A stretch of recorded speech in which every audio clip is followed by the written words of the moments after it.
Halo semuanya, selamat pagi, salam sejahtera, guru, miss, dan teman-teman.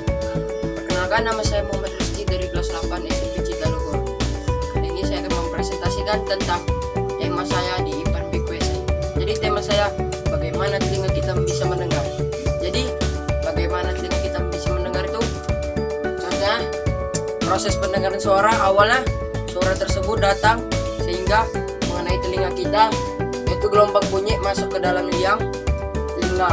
Gelombang bunyi menggetarkan gendang telinga dan diubah menjadi energi mekanik. Lalu terdapat tulang pendengaran di telinga tengah, malleus, incus, dan stapes. Gendang telinga menggetarkan tulang pendengaran dan memasukkan ke dalam telinga sehingga kita bisa mendengar suara. Contohnya, ini telinga. Di bagian telinga itu ada helicoid, yaitu bagian kulit. Lalu lipatan antihelix,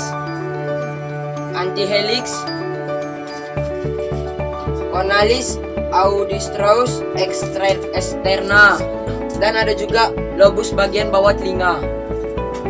Lalu ada juga di bagian dalam telinga seperti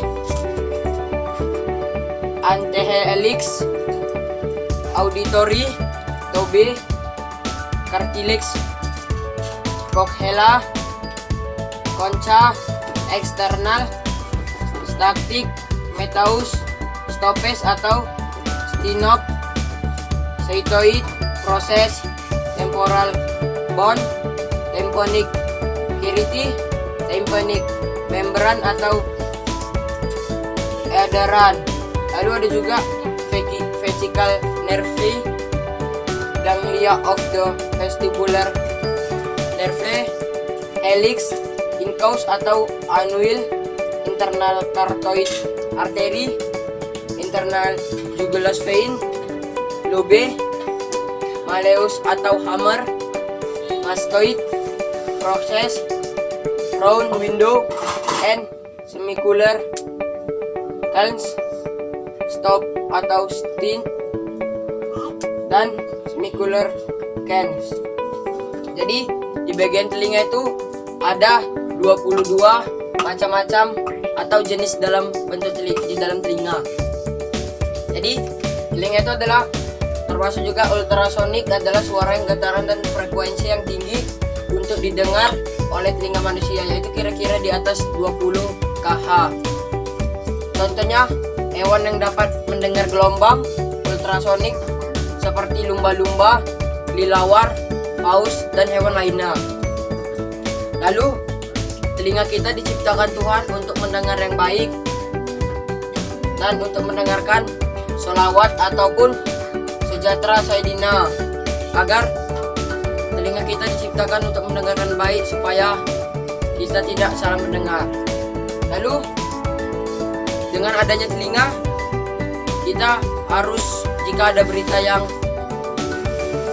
terkenal, maka kita menceritakannya dengan jujur dan jangan diceritakan oleh ke semua orang, karena belum tahu cerita itu bisa hoax atau tidak. Jika hoax, maka kita akan salah. Maka jika kita memiliki telinga, harus mendengar lebih teliti berita tersebut. Dan yang terakhir, marilah kita menjaga telinga kita agar tetap bersih. Jika telinga kita sakit, maka segeralah ke rumah sakit dan ditangani oleh dokter. Lalu, oleh karena itu, makanlah makanan yang sehat agar pendengaran kita lebih mudah mendengar sesuatu. Hanya itu saja. Sekian presentasi dari saya. Terima kasih. Salam sejahtera.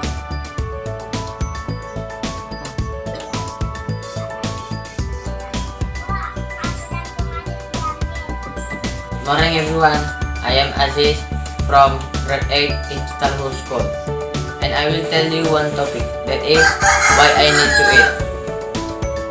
I will tell you with the poster. Why I need to eat atau mengapa aku butuh makan. Sebelumnya, ini adalah project dari IPAN BQSI. Manusia membutuhkan makan untuk bertahan hidup bersama dengan udara dan air. Itu adalah kunci dasar kehidupan.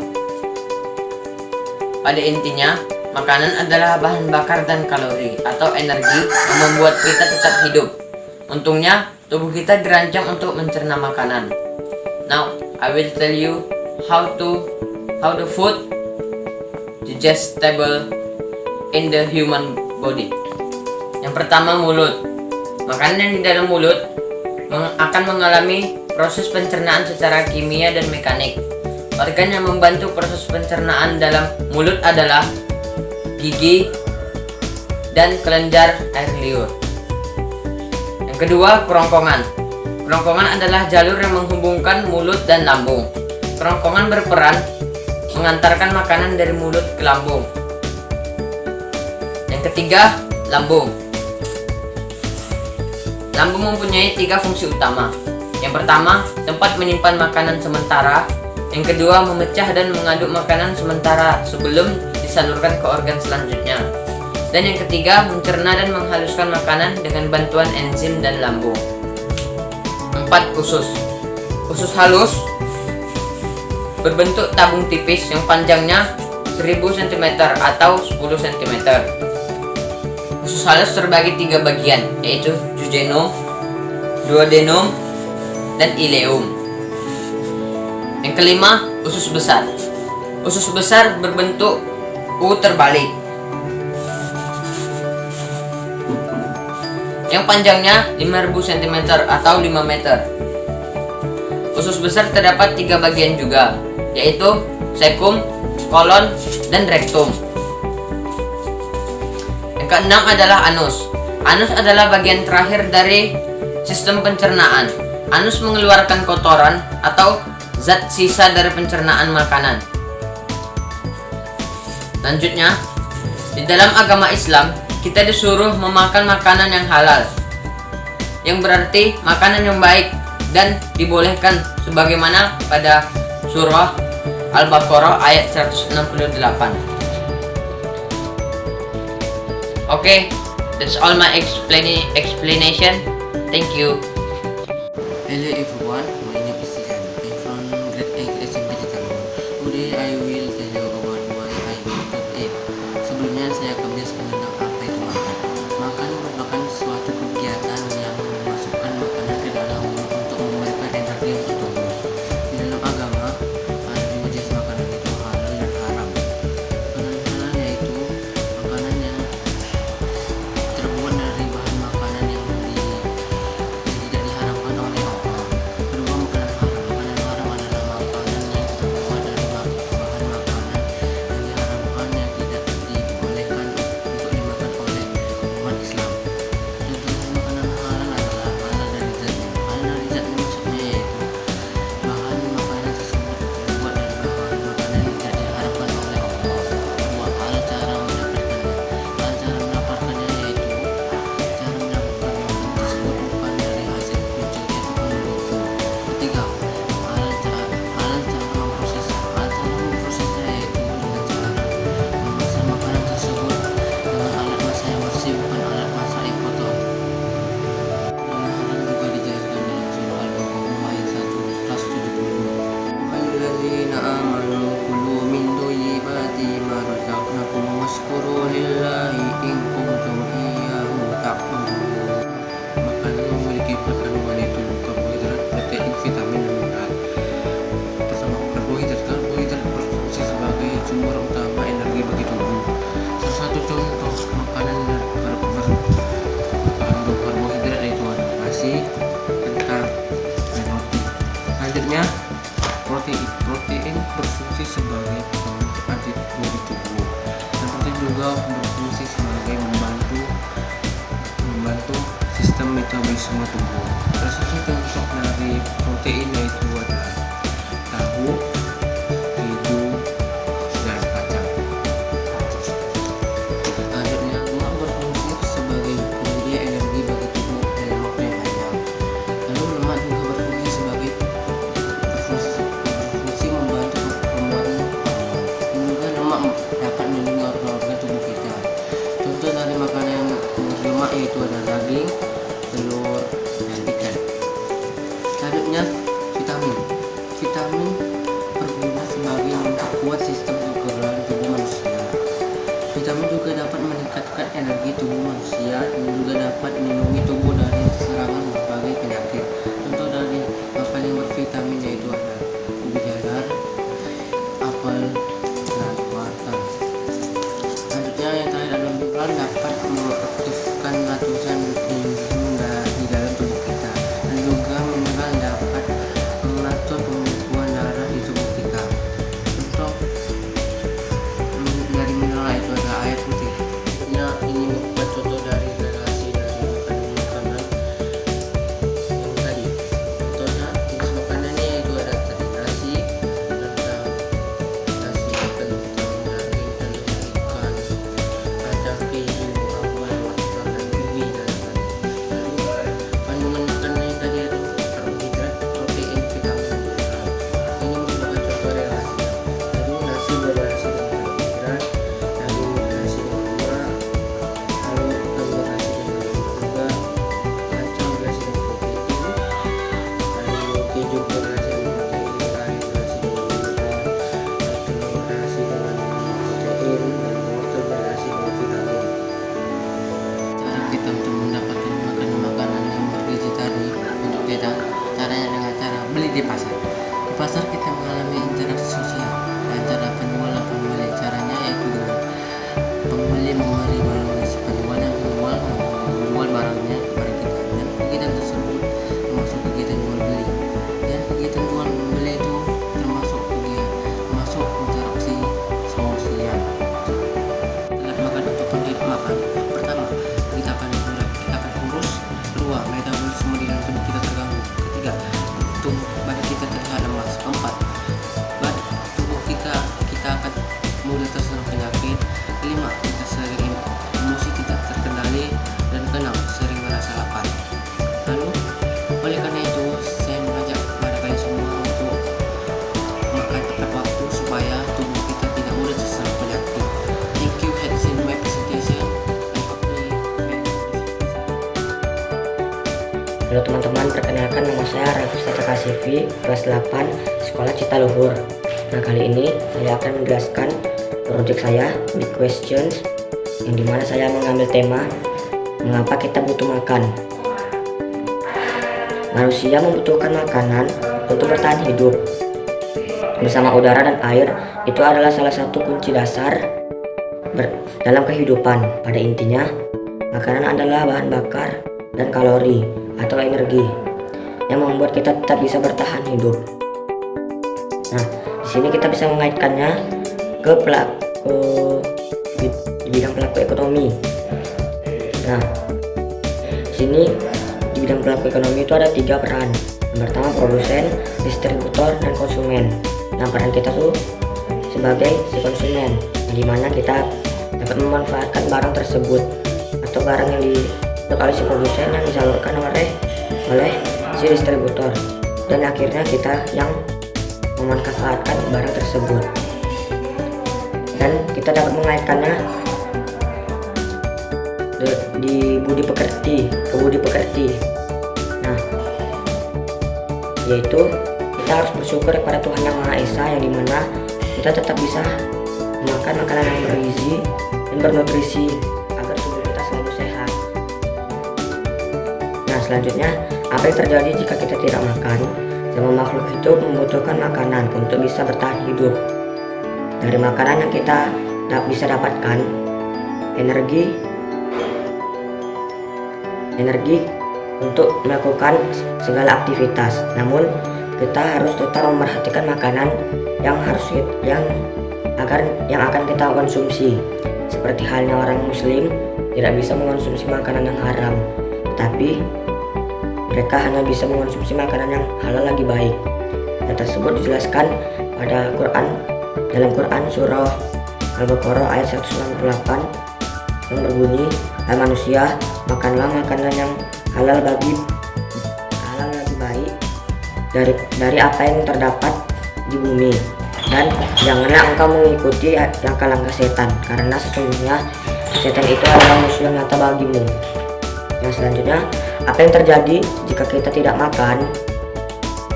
Jika kita tidak makan, saat itu juga tubuh akan terus mengambil protein dijadikan energi untuk membuat otot semakin menyusut. Setelah protein dari otot habis, jaringan otot sudah benar-benar menciut, dan tubuh masih akan terus mengambil protein lainnya. Pasti dampak buruk bagi kesehatan, terutama pada sistem pencernaan. Dampaknya itu sangat banyak. Salah satunya itu tekak lambung, yang dimana lambung tersebut akan bocor karena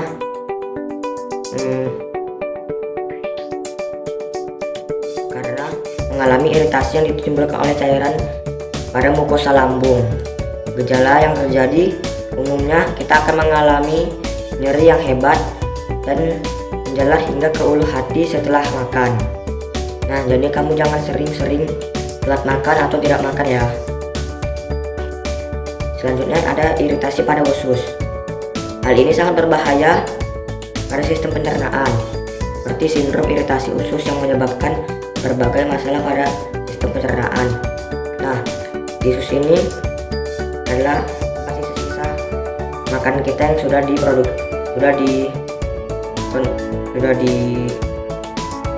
dicerna oleh lambung. Nah, jadi usus juga berperan sebagai sistem pencernaan. Jadi kita harus menjaganya dengan baik. Gejala yang disebabkan oleh iritasi pada usus adalah kronis distress lambung, termasuk kram perut, nyeri, sembelit, atau diare, serta kambuh. Nah, kita bisa membuat slogan penyemangat ketika kita sakit, seperti contohnya ini: ayo makan makanan yang bergizi dan sehat agar tubuh kita selalu kuat. Dan I will explain of the digestive system. First, mouth, esophagus, stomach, small intestine, colon, and rectum. Colon, rectum, and anus. Dan sekian video saya tentang project Big Questions. Thank you. Friends, my name is Gia Karin Marsha. I'm from grade 8 SMP Cikaluhur. Hari ini saya akan menjelaskan big question. Menurut kamu apa tuh si big question? Jadi big question adalah menjelaskan sebuah permasalahan atau sebuah topik atau sebuah tema dan menghubungkannya ke pelajaran atau studi yang lainnya. Tema saya kali ini adalah mengapa sih kita bisa mendengar? Menurut kamu, mengapa kita bisa mendengar? Kita bisa mendengar berbagai suara seperti whipping, klakson, trompet, bird, atau suara orang yang lagi berbicara itu karena kita memiliki telinga. Suatu gelombang bunyi akan masuk ke dalam telinga atau ear. Kemudian telinga mengantarkan gelombang tersebut kepada otak. Setelah rangsangan tersebut sampai di otak akan memahami what the sound does. Apa sih suara itu? Apa sih itu? Bagaimana suaranya? Jelas atau tidak? Dan itulah salah satu mengapa kita dapat mendengar dan dapat tahu apa yang orang lain katakan kepada kita. Sebelumnya, gelombang suara yang masuk ke telinga menuju ke otak harus melewati beberapa organ-organ yang harus dilewati oleh sound waves atau gelombang suara. Jadi di dalam telinga itu ada organ-organ penting di dalam. Salah satu organ yang sangat penting itu namanya gendang telinga atau timpanum. Inilah gendang telinga yang saya maksud. Jadi gelombang telinga masuk melalui lorong lorong telinga, kemudian ke gendang telinga. Setelah sampai ke gendang telinga, ada organ penting lainnya yang bernama rumah siput, auricle, staph, incus, dan lain-lain. Itu adalah organ-organ yang sangat penting yang ada di telinga. Saya akan menjelaskan bagaimana suara dapat kita dengar. Jadi pertama, sound waves atau gelombang suara masuk ke dalam telinga. Dan telinga memiliki 3 bagian. Bagian luar, bagian tengah, dan bagian dalam. Ini adalah saraf menuju ke otak. Jadi, suara itu masuk, kemudian menggetarkan gendang telinga, dan ditangkap sinyalnya oleh organ ini. Setelah itu, organ tersebut menyalurkan gelombang tersebut atau getaran tersebut ke rumah siput. Setelah di rumah siput mengirimkan getaran atau gelombang tersebut menjadi suara ke otak. Kemudian otak memahami suara apakah itu, apa yang dibicarakan, apa yang dibilang, apa yang kata-kata tersebut.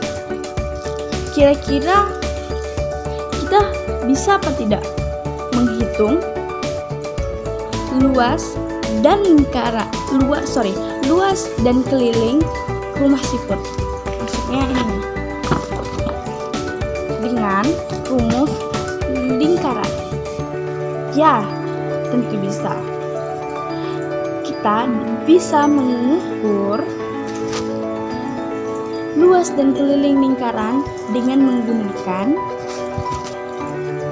rumus lingkaran. Kita dapat mengetahuinya jika kita mengetahui diameter jari dan jari-jari dari lingkaran si rumah siput.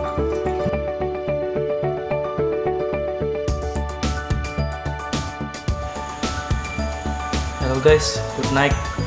So, I will tell you kenapa kita perlu makan.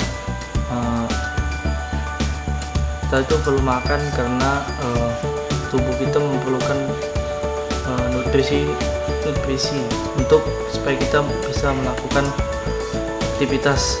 Juga kita itu akan bertumbuh besar, dan semakin lama badan kita akan semakin berat. Kita akan memerlukan semakin lama semakin banyak kita memerlukan nutrisi. Kemudian saya akan menjelaskan makanan dan kandungannya. Yang pertama itu makanan yang mengandung vitamin. Makanan yang mengandung vitamin yang pertama itu adalah wortel, kemudian ada tomat, kemudian ada buncis, dan buncis. Itulah makanan yang mengandung vitamin atau macam-macam vitamin. Kemudian makanan yang mengandung serat. Makanan yang mengandung serat itu adalah roti yang pertama, kemudian ada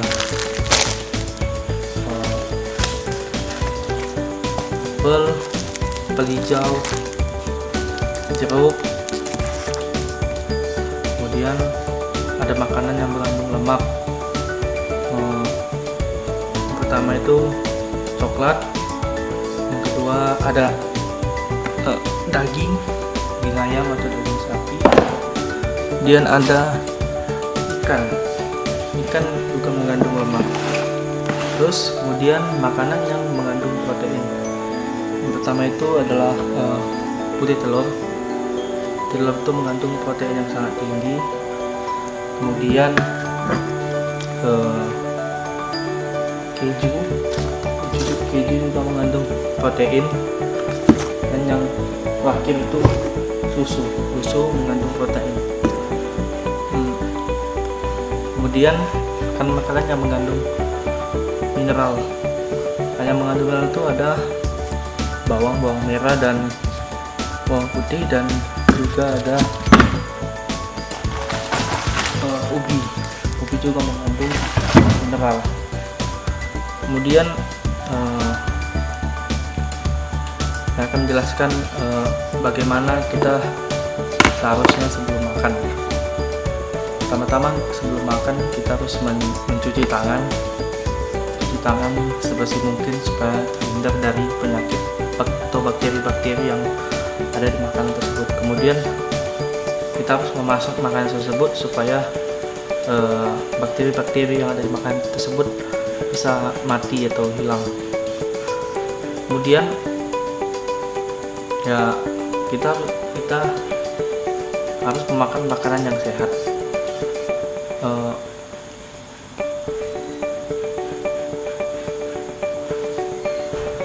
Pada Kejadian 1:9 Tuhan sudah mengatakan di seluruh dunia ini adalah tumbuh-tumbuhan dan pohon-pohonan akan menjadi makan kita. Kemudian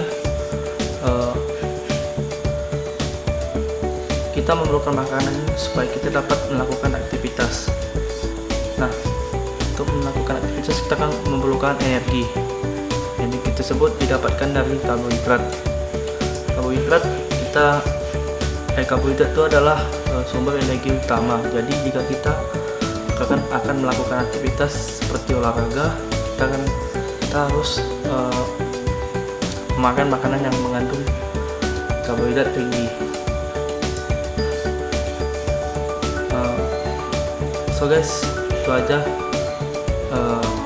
yang saya bisa sampaikan pada hari ini. Good night and see you.